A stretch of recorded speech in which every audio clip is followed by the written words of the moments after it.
하나님의 말씀은 사무엘상 12장 6절에서 12절 말씀입니다. 사무엘이 백성에게 이르되 모세와 아론을 세우시며 너희 조상들을 애굽 땅에서 인도하여 내신 이는 여호와이시니 그런즉 가만히 서 있으라. 여호와께서 너희와 너희 조상들에게 행하신 모든 공의로운 일에 대하여 내가 여호와 앞에서 너희와 담론하리라. 야곱이 애굽에 들어간 후 너희 조상들이 여호와께 부르짖음에 여호와께서 모세와 아론을 보내사 그 두 사람으로 너희 조상들을 애굽에서 인도해 내어 이곳에 살게 하셨으나 그들이 그들의 하나님 여호와를 잊은지라. 여호와께서 그들을 하솔 구사령관 시스라의 손과 블레셋 사람들의 손과 모압 사람의 왕의 손에 넘기셨더니 그들이 저희를 치매 백성이 여호와께 부르짖어 이르되 우리가 여호와를 버리고 바알들과 아스타롯을 섬김으로 범죄하였나이다. 그러하오나 이제 우리를 원수들의 손에서 건져내소서. 그리하시면 우리가 주를 섬기겠나이다 하매 여호와께서 여룻바알과 베단과 입다와 나 사무엘을 보내사 너희를 너희 사방 원수의 손에서 건져내사 너희에게 안전하게 살게 하셨거늘 너희가 암몬 자손의 왕 나하스가 너희를 치러 옴을 보고 너희 하나님 여호와께서는 너희 왕이 되심에도 불구하고 너희가 내게 이르기를 아니라 우리를 다스릴 왕이 있어야 하겠다 하였도다. 아멘.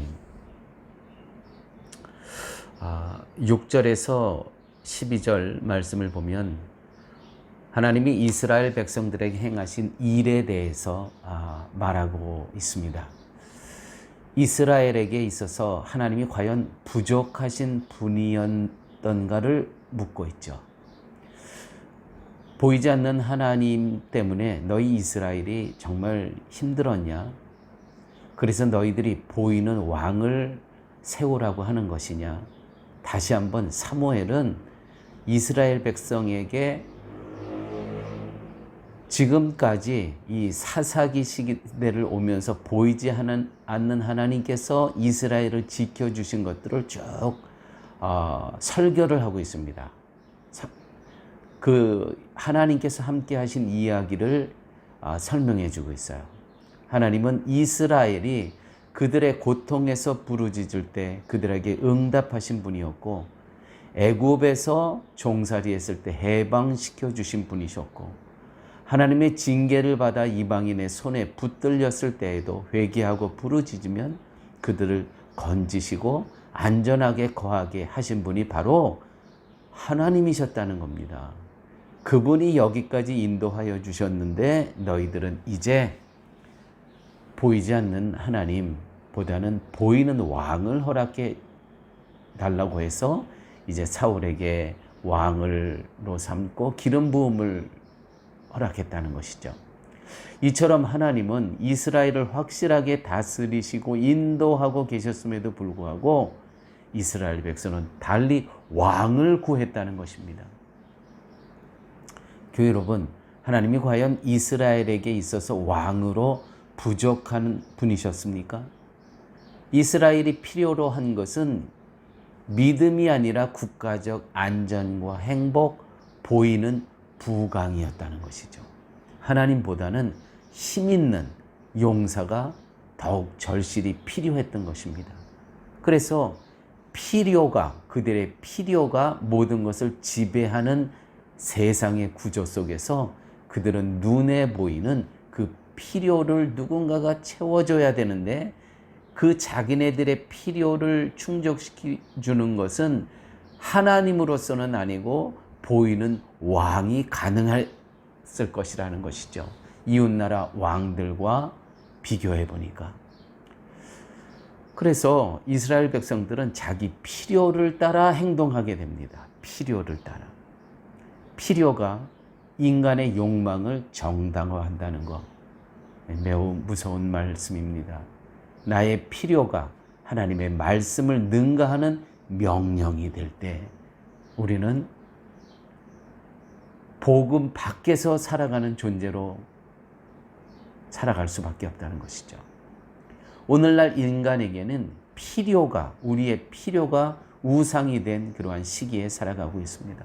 그래서 시급한 것과 중요한 것을 분별하는 지혜를 우리는 하나님께 늘 간구해야 됩니다. 우리의 필요는 늘 시급해요. 먹고 사는 게. 그러나 중요한 게 있어요. 그거는 예수 그리스도께서 가신 그 길을 쫓아가는 길이 정말 중요한 겁니다. 시급한 것 같지 않아요? 그런데 중요하다는 것이죠. 그래서 우리가 기도할 때 하나님, 시급한 것과 중요한 것을 분별하는 지혜를 허락하게 하여 주시옵소서. 이 기도를 우리는 늘 해야 됩니다. 사무엘은 이스라엘에게 그런즉 가만히 섰으라. 그런즉 가만히 섰으라. 어디서 많이 들어본 이야기죠. 모세와 아론을 세우셔서 이스라엘의 열조를 애굽 땅에서 인도하여 내신 여호와가 살아계시니 너희는 가만히 섰으라. 홍해 앞에서 건너기 전에 너희는 오늘 잠잠히 있어. 내가 하나님 됨을 알지어다. 시편 46편 시편의 말씀입니다. 너희는 가만히 있어 내가 하나님 됨을 알지어다. 내가 열방과 세계 중에서 높음을 받으리라 하시도다. 가만히 있는 것, 이거야말로 하나님을 의지하는 믿음이라는 것이죠. 우리는 가만히 있지를 못합니다. 조급합니다. 시급합니다. 바쁩니다. 초조합니다. 하나님 의지하는 믿음이 상실된 순간이 얼마나 하루 동안에도 많은지 모릅니다. 그러나 하나님께서는 믿음을 요구하시는 것이죠. 너는 가만히 있어. 내가 하는 것을 좀 보지 않겠니? 좀 가만히 좀 있지 않겠니? 믿음이 없이는 따를 수 없고 하나님이 어떤 분인가를 깨닫지 못하고는 이해할 수가 없는 말씀입니다. 사람들은 열심히 하는 것을 하나님이 기뻐한다고 여깁니다. 그러므로 가만히 있는 것은 믿음의 게으름으로 여긴다는 것이죠. 여기서 가만히 있으라는 것은 아무 일도 하지 말라는 것이 아니라 하나님께 맡기고 기다리라는 뜻입니다. 믿음은 기다림입니다. 믿음은 하나님께 맡기는 것입니다. 지금까지 살게 하신 하나님이 계시니 앞으로의 삶도 하나님이 책임지고 하나님의 필요에 따라서 인도하실 것이라는 것이죠. 그래서 나의 필요와 나의 욕망을 하나님 뜻 앞에 두지 않는 것.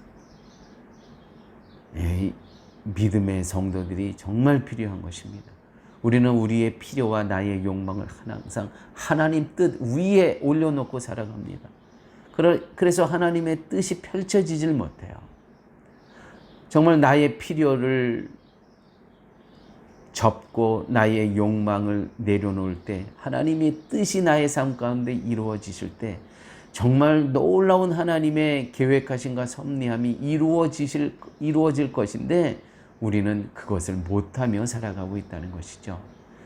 가만히 있을 수 없을 때가 바로 가만히 있어야 할 때입니다. 교회 여러분, 혹시 오늘의 삶 가운데 나의 초조함이 하나님께서 하실 일에 앞서가고 있지는 않습니까? 가만히 있을 수 없을 때가 바로 가만히 있어야 할 때이라는 거 기억하십시오. 살아가는 동안 이래야 할지 저래야 할지 판단이 서지 않고 정말 죽어야 하는가 살아야 되는가 그 고민의 기로에 설 절박한 상황에 처할 때 너의 열조를 애굽 땅에서 인도하여 내신 이는 여호와시니 그런즉 너희는 가만히 섰으라는 이 말씀을, 오늘의 본문의 말씀을 기억하시기 바랍니다. 그럴 때 우리가 가만히 서고 바라볼 때, 그럴 때 하나님께서는 일하시기 시작하십니다. 아버지 하나님 감사합니다. 말씀 가운데 우리의 초조함이, 우리의 시급함이 하나님께서 하실 그 놀라운 하나님의 역사를 뒤로 물러가게 하고 그 하나님의 일을 정지시킬 때가 얼마나 많이 있습니까? 아버지 하나님, 저희를 용서하여 주시고 오늘의 본문의 말씀처럼 정말 절박할 때, 도저히 가만히 있을 수 없을 때 바로 가만히 있으면서 하나님께서 하실 일을 목도할 수 있는 저희의 삶이 될 수 있도록 주님 함께하여 주옵소서. 예수님 이름으로 기도드렸습니다. 아멘.